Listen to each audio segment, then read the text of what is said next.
ብዙ ሳንርቅ ከወደ ሱዳን አንድ አስገራሚ ዓለምን ያስደነቀውን ሰው እናገኛለን። ይህ ግለሰብ ያደረገውን ነገር ማንም ደፍሮ አያደርገውም።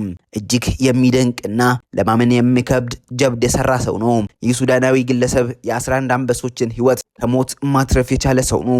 በሱዳን በተከሰተው የኢኮኖሚ ክስረት ምክንያት መንግስት አይደለም ፓርክ ውስጥ የሚኖሩ አንበሶችን ሊቀልብ ቀርቶ ለሕዝብ የሚሆን ምግብ በታጣበት ጊዜ በሀገሪቱ የሚላስ የሚቀመስ ባልተገኘበት ወቅት ይህ ሰው ግን አንድ ውሳኔ በመወሰን ለሞቱ የተቃረቡ በሞትና በሕይወት መካከል የሚገኙ አንበሶችን ሕይወት ማትረፍ ችሏል። ለመሆኑ ይህ ሰው ማን ነው? ዓለምን ያስደነቀውስ በምንድን ነው? እንመለከታለን። አብራችሁን ቆዩ።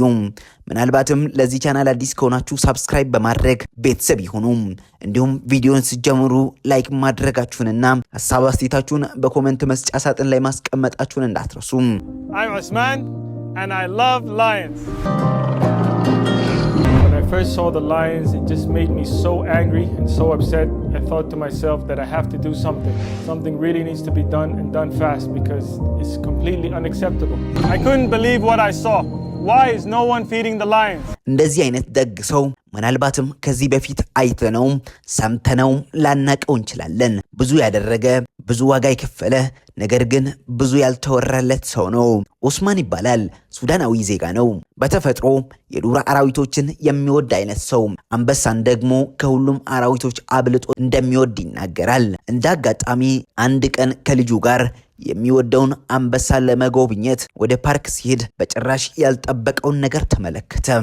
11 አንበሶች ተርበው የሚበሉትን አጥተው ሲሰቃዩ ተመለከተ። አንበሶቹ በሞትና በሕይወት መካከል ነው ያሉት። የግርማ ሞገሳቸው ከላያቸው ጠፍቶ አጥንትና ቆዳ ብቻ ቀርተዋል። ይህን የተመለከተው ኦስማን ልቡ አዘነ። እንዴት አንድ ሰው እንኳን ለነዚህ አንበሶች የሚያዝን ጠፋ? እንዴት አንድ ሰው እንኳን የሚመግባቸው ጠፋ? በማለት ይጠይቃል። I couldn't believe what I saw. Why is no one feeding the lions? አንበሶቹ ተርበው ለመሞት ሲጠባበቁ ነበር ኦስማን የደረሰላቸው።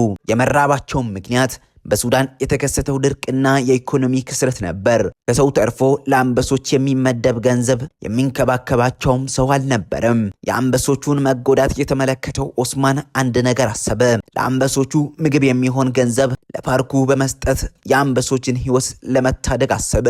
ነገር ግን በሳቱ ስልጣን ላይ ያሉ ሰዎች ፈቃደኛ ሊሆኑ አልቻሉም። ኦስማን ሲናገር እንዲህ ይላል። እኚህ አንበሶች የእኛን እርዳታ ካላገኙ ነገውኑ ይሞታሉ። ስለዚህ መድረስ አለብን ብላቸው ማንም ልሰማኝ አልቻለም ሲል ይናገራል። I told them these lions could die tomorrow, but nobody cared. ነገር ግን በዚህ ሁኔታ ውስጥ እያለ ኦስማን አንድ ውሳኔ ሊወስን ተገደደ። ተርበው ሊሞቱ የተቃረቡ አንበሶችን ፎቶ እያነሳ በራሱ ፌስቡክ ገጽ ላይ በመለጠፍ ለመላው ዓለም የእርዳታ ጥሪ ያቀረበ። መልእክቱ ከዓለም ዳር እስከ ዳር ደረሰ።